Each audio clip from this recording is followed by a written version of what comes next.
Hello, my name is Jonah Hausch, and the topic that I have chosen is W.E.B. Du Bois, Racial Injustice, Jim Crow, and the Refusal to be Silenced. American sociologist, civil rights activist, and political commentator W.E.B. Du Bois was monumental in the eventual achievement of civil rights in America. Throughout this semester, I've written 4 paper assignments for the purpose of formulating a more comprehensive and complete understanding of Du Bois's life. Through the use of an independent biography, historical context source, contemporary period scholarship, and primary source documents, I was progressively able to peel back the layers of Du Bois's life.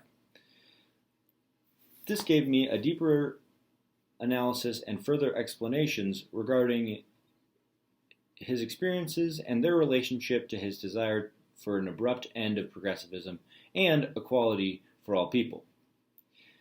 This is significant because the fight for civil rights and equality has been a large part of history thus far in America and also is a topic of contention within political and social lives throughout contemporary times. Thus, it is evident that W.E.B. Du Bois' firm opposition to gradualism has been a catalyst for future movements and their desire for immediate change. Upon further research, I would like to look into more individuals who have fought for equality and fairness for other marginalized groups. To do this, I would like to further answer the question of the actual changes that have occurred within the country regarding equality for all people from a social life standpoint.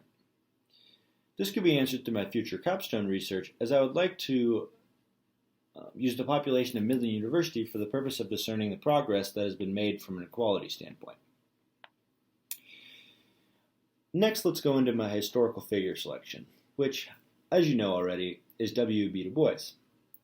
For this part of my project, I chose David Levering Lewis's W.E.B. Du Bois, a biography.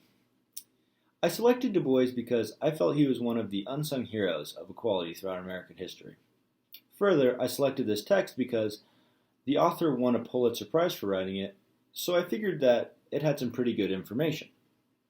The biography that I read further bolstered the claim that W.E.B. Du Bois was an unsung hero and was extremely detailed and painted him as a champion for equality.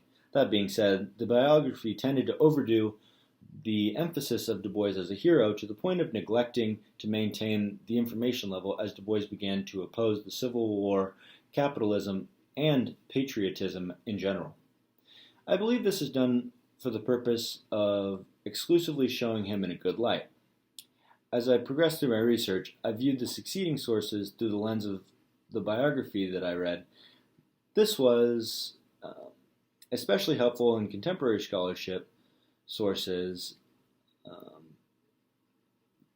that I read, as the biography gave me detailed context. I learned through the progression of my research that Du Bois not only spoke out against racial inequality, but all inequality.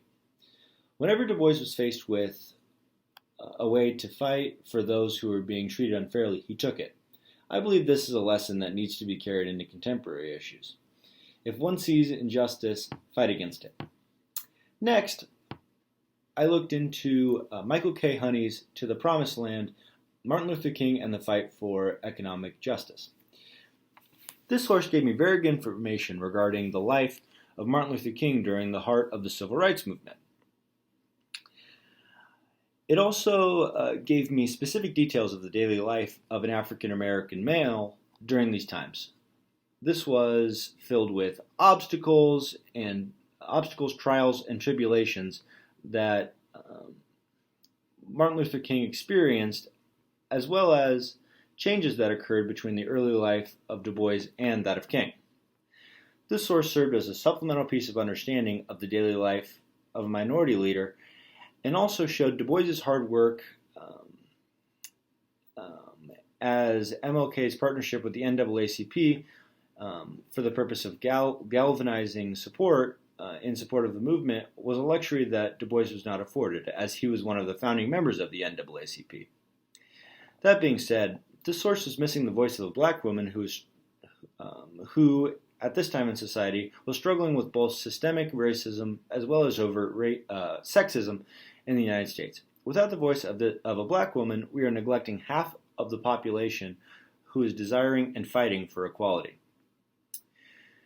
The primary source archive that I chose was W.E.B. Du Bois' papers from University of Massachusetts Amherst Archive. This allowed for me to look into the direct words and quotations from W.E.B. Du Bois, like the problem of the 20th century is the problem of the color line. This was written in The Souls of Black Folks, a book written by W.E.B. Du Bois in the early 20th century. Further, this showed the progression of Du Bois as a person and his outlook on the world as he fought for prosperity and the forgotten and marginalized. Next, the cost of liberty is less than the cost of repression. I feel as if this is a direct theme of Du Bois throughout his life. He gave speeches which were critical of capitalism as an economic system, wrote letters which spoke in support of women's rights, and also wrote dissenting opinions about America during the time of the Cold War. Du Bois' life was completely committed to equality and justice for all people, and the cost of liberty being less than the cost of repression was definitely true in his willingness and ability to speak out against equality whenever he ran into it. Lastly, for contemporary connections, I chose Mason Funk's The Book of Pride, LGBTQ Heroes Who Changed the World, and I felt like this source was perfect for this project, as LGBTQIA movement was very akin to the civil rights movement in the United States. In my paper, I even mentioned that the leaders of this movement took a page out of Du Bois' book, and that this movement was basically the movement that Du Bois wishes that the civil rights movement had been from the beginning. These individuals chose to speak out immediately, chose not to wait for America to be okay with them being gay or lesbian or transgender. These individuals decided that it was okay to be who they were, and America was going to accept them for who they were. The similarities between de jure and de facto issues were also very compelling as it pertained to the civil rights movement and the LGBTQIA movement in America.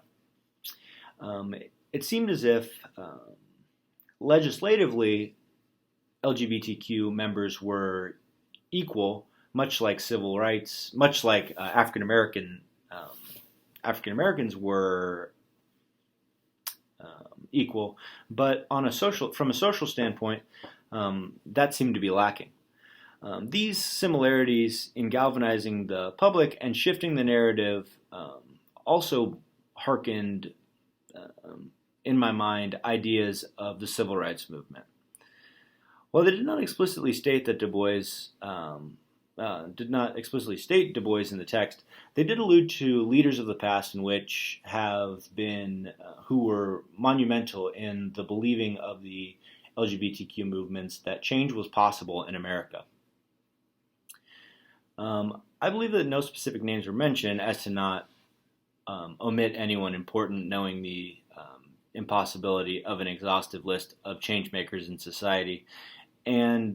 But I do believe that had they have listed any names, that Du Bois would be near the top of the list, as he was extremely monumental and instrumental in the end of progressivism and the continued fight for civil rights now, as opposed to waiting for America to decide that you were worthy of the rights that you were deserving. Thank you.